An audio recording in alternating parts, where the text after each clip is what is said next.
Kia ora, I'm Martin Emo. I'm a New Zealand-based educator, music education researcher, technology trainer, multi-instrumentalist, and currently a PhD candidate.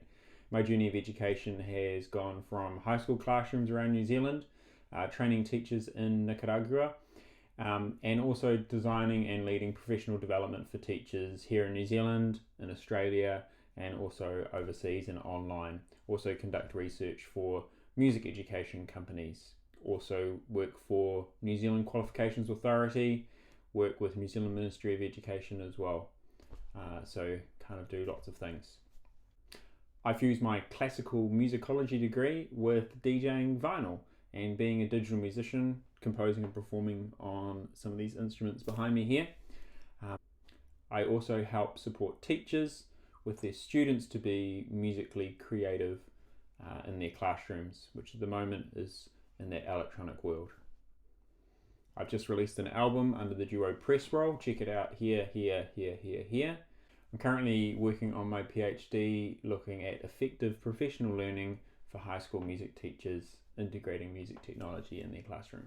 So my guest spot today, Steve's asked me to talk about the digital musician, a little bit of my what work I do at the moment and what that means for the classroom.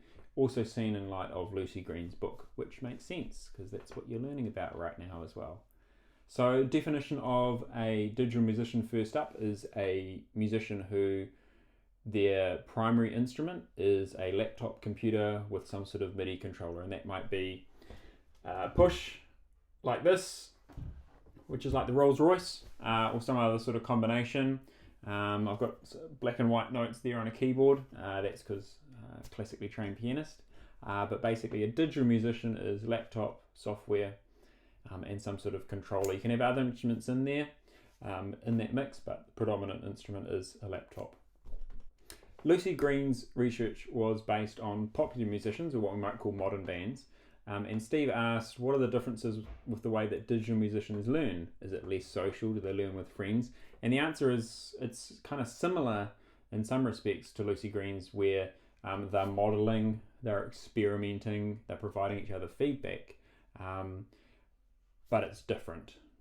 And it's here one has to be careful of Lucy Green's kind of narrowing of informal learning to fit with a particular genre. If you think about what Lucy was talking about, but what we tend to be talking about with popular music is actually music from the 90s and 2000s, which aren't actually that popular now with the students that are sitting in front of us. You'll get the anomaly of someone loving Paul Simon, but think of actually what's on their Spotify latest release radar and things like that as well. I'm not talking about students going through the back catalogue of Led Zeppelin and things like that. So there's a line from Lucy Green's research on popular music all the way through to the digital musician, someone making EDM and hip hop and things like that. And on the face of it, that kid is actually sitting in the corner with their headphones on. They're the bedroom producer, so to speak. But actually saying that, they do have to interact with someone sometime. So something learning from Lucy Green is that you can't just throw a bunch of band instruments in a classroom, throw the kids in and expect them to learn stuff and know what to do. And it's the same with music technology and digital musicians. You can't just buy a bunch of controllers and some software and throw it at the kids and think that they know what to do. They'll have fun for a couple of lessons, but they're not actually going to be advancing. Same with buying turntables and things like that as well. So I've seen examples of teachers where they've bought gear and it sits in the corner unused, and I've been guilty of that as well, where I haven't actually planned out what I needed to learn first and also what the needs of the students were. So back to how digital musicians actually learn, the majority of them actually kind of have their own kind of personal learning network, PLN, where they look at Twitter, they look at YouTube, and they'll watch YouTube in double speed. That's how lots of them learn. They'll also look at Facebook groups and forums, and they'll kind of like aggregate knowledge from a whole lot of different platforms, and also use that to ask questions as well. So Steve asked me, what are the opportunities that teaching digital music bring to the classroom, and how would you design a curriculum to develop digital musicianship? And the important thing to realize here is that they still need to know about kind of what one might call the fundamentals of music, chords, rhythm, melody, tempo, and that sort of thing, all within their genre. It's like going off and learning about metal music, so you can compose metal music. It's happened to me before. But the thing with digital musicians and EDM and people making music in this area is that the lines between composing and performing are totally blurred. In all other genres of music, thinking of classical music, even thinking of rock and jazz and your pop singer-songwriter, there's a line between where they go over here and they compose their music, and then they go over here and they perform it.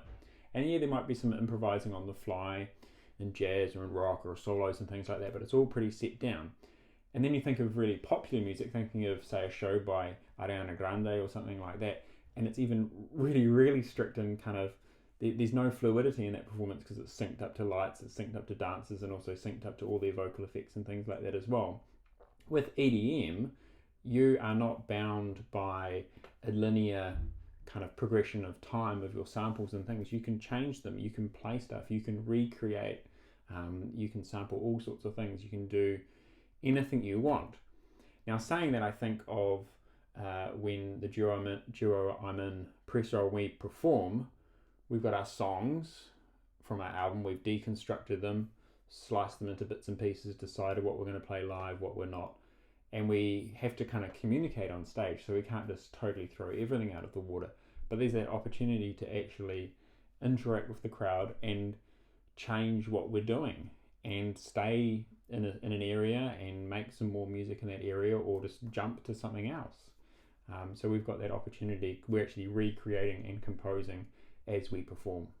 So in the light of the classroom, what that might look like, that's where you're going to be looking at something like a project-based learning approach. It's going to be a really good way to kind of draw together all the different things kids are going to be doing, because you don't have 5 bands with 4 kids in each of it. You're going to have 25 kids doing 25 different things. So you're going to have a kid over here in this corner, and she's going to be making some mean-ass trap beats with her headphones on, and probably not interacting with anyone else for the majority of it. And then you've got someone else over here, and he's a sort of singer-songwriter, and he's running some sort of software, and he's also got some looping pedals, and he's got like a bass, and he's got a guitar, and he's got some vocals, and he brings in someone else to play a funky-ass horn line and things like that. And so their 6 weeks of learning is going to be very different than this student over here. So there needs to be flexibility. So back in week 1, Ethan Hine raised the common idea that a music educator's aim for kids is to participate in lifelong community music activities. So I would say with digital musicians, if kids are going to be making music in the genres they and other kids listen to, I'd say that's a really good opportunity for, and great scope for, performances and community interaction. 80% of the music listened to on Spotify is hip hop, so either there's a whole lot of people that are listening to hip hop, or else there's a very small number that are listening to lots of hip hop. Another question that Steve raised about week 2 is that connection between oral learning and notation, and how do digital musicians learn? Is it on the same continuum or different? So I would say with digital musicians, notation's out the window. Yes, we have a piano roll, but basically it's all about the sound. So if I think of how I wrote the Press Roll album, I'd bring a jazz record in and go, hey, here's this really cool kick drum or this really cool drum loop, and use that to inspire or sample or lift or copy in our own way. Or the other half of the duo would come in and go, hey, here's this really cool house track or this disco track he's been listening to. Let's make a track like this. I really like this bass line, how that works. So then we'd go off and find sounds that we react to, or maybe we watch some Nile Rodgers Bawa Kachika guitar thing, and that would be inspiration. So it's all about the sound.